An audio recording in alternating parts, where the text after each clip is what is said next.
প্রেসিডেন্টের ভাষণের উপরে বক্তব্য অব্যাহত আছে, এটা থাকবে, এটা চলবে। এ নিয়ে মাননীয় চিফ হুইপও আমাদের সাথে কথা বলেছেন। রাস্তা ওইটাও বের হবে, সমস্যা নাই। কিন্তু এই বিষয়টাকে আমরা আরও দুই একবার নোটিশে আনার চেষ্টা করেছি, ৭১ বিধিতে সুযোগ দেওয়া হয়নি। এখনও যদি এইভাবে পাশ কাটিয়ে যাওয়া হয় তাহলে জনগণের কথাকে এখানে আমরা সবাই মিলে আলোচনা করতে পারবো না? আমরা কি একটু সুযোগ সৃষ্টি করব না সবাই মিলে, যে এই সমস্যার সমাধানটা কিভাবে করা যায়? আমরা তো কাউকে দোষারোপ করার জন্য এই আলোচনায় যাচ্ছি না, আমরা বাস্তব অবস্থাটা জেনে কি করা যায় সেই বিষয়েই তো আমরা কথা বলতে চাচ্ছি। তো এখন যদি এই সুযোগই দেওয়া না হয় তাহলে আমরা কি ধরে নেব? আমরা ধরে নেব যে জনজীবনে এখন যে প্রবলেমটা সবচেয়ে বার্নিং, এইটাই আমরা এই সংসদে আলোচনা করতে পারলাম না। এটা কি আমাদের জন্য একটা দুর্ভাগ্য হবে না? মাননীয় স্পিকার, আপনি বিবৃতির কথা বলেছেন, তিনি যে বিবৃতি দিয়েছেন আমি বাস্তবের সাথে এর কোনো মিল খুঁজে পাইনি। তো সেই বিবৃতি দিয়ে কি হবে? এই বিবৃতিতে কি সমস্যার সমাধান হবে? একদিকে বলা হচ্ছে তেলের কোনো সংকট নাই, আরেকদিকে বাস্তবে কি ঘটতেছে সেইটা তো সম্পূর্ণ ভিন্ন। এবং দেখতেছেন যে এই নিয়ে দারুণ অসন্তোষ মানুষের মধ্যে। আমরা যদি এখানে একটু খোলামেলা আলাপ করতে পারি, সঠিক তথ্যগুলি যদি এই ফ্লোরে আসে, আমরা সবাই দায়িত্ব ভাগ করে নেব। জনগণ তো এই দেশে আমাদেরকে প্রতিনিধিত্ব করার জন্য এখানে পাঠিয়েছে। এই জনগণকে সঠিক জায়গায় আনার জন্য আমরাও দায়িত্ব পালন করতে চাই। তাইলে যদি আমাদের নোটিশগুলো এইভাবে কোনোটাই আলোচনায় না আসে, যদি বিবেচনায় না নেন, তাহলে মাননীয় স্পিকার এখানে থাকবো কেন? আর আমরা কথাটা বলবো এই মুহূর্তের সবচেয়ে বার্নিং যে সমস্যা সেইটা নিয়ে। এইটাই যদি না দেন তাহলে কি আমরা জাস্টিস পেলাম আপনার কাছ থেকে? পেলাম না। মাননীয় নেতা, যদি আমি অনুরোধ করবো যে এইভাবে নোটিশটা নিষ্পত্তি না করে আপনি আজকে না করেন, একদিন পরে হোক, 2 দিন পরে হোক, বিষয়টা আলোচনার জন্য ফিক্স আপ করেন এবং তখন মুলতবি করে এটা আলোচনা করেন। মাননীয় স্বরাষ্ট্রমন্ত্রীকে এই বিষয়ে কিছু বলতে চাচ্ছেন? মাননীয় স্বরাষ্ট্রমন্ত্রীকে একটু দেখি। জি, আপনাকে অনেক ধন্যবাদ মাননীয় স্পিকার।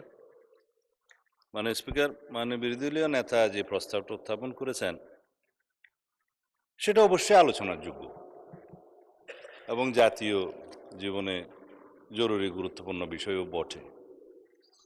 আপনি তো আলোচনার বিষয়টা নাকচ করেননি, আপনি সিদ্ধান্ত দিয়েছেন মাননীয় বিরোধী দলীয় নেতাকে অন্যভাবে বিকল্প প্রস্তাব দিয়েছেন যে এটা সংসদের অধিবেশন মুলতবি না করে অন্য কোনোভাবে আলোচনার সুযোগ আছে অন্য কোনো বিধিতে। যেমন আপনি বলেছেন 300 বিধিতে মাননীয় মন্ত্রী বিবৃতি দিয়েছেন এবং এই বিষয়ে কোনো না কোনো দিন বিভিন্ন বিধিতে আলোচনাও হচ্ছে।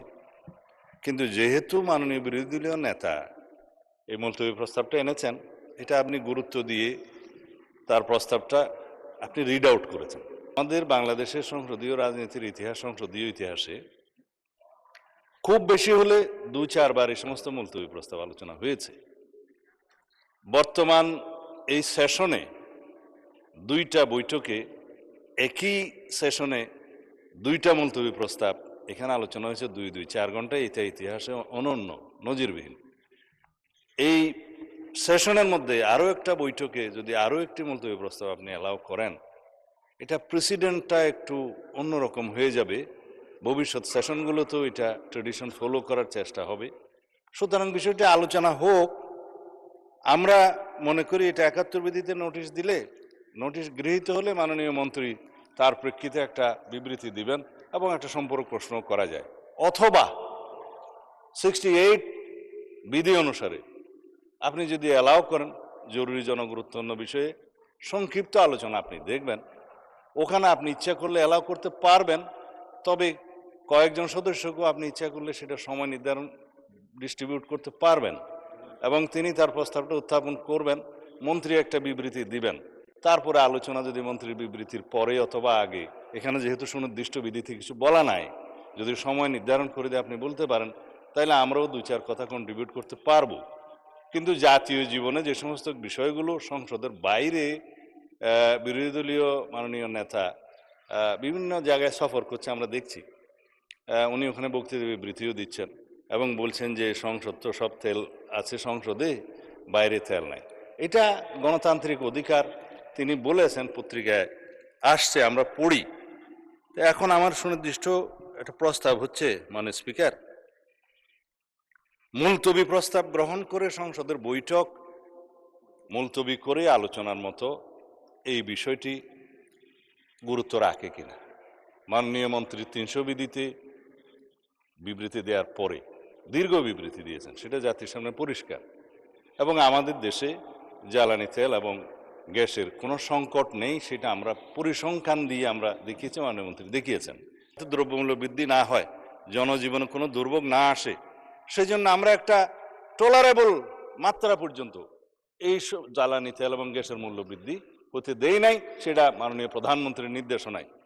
একবারে শেষের দিকে এসে আমাদের ন্যাশনাল ইকোনমি এফোর্ড করতে পারছে না, এবং এই জ্বালানি এবং গ্যাসের মূল্য এখানে কম থাকাতে, তাতে আপনি জানেন যে সব সময় একটা টেন্ডেন্সি থাকে এটা অন্যভাবে অপচয় হওয়ার, আমি খোলাসা করে বলছি না, বা পাচার হওয়ার, সেটা বন্ধ করার জন্য, একটা ডিসিপ্লিনে আনার জন্য আমরা জ্বালানি তেলের কিঞ্চিত মূল্য বৃদ্ধি করতে বাধ্য হয়েছে সরকার।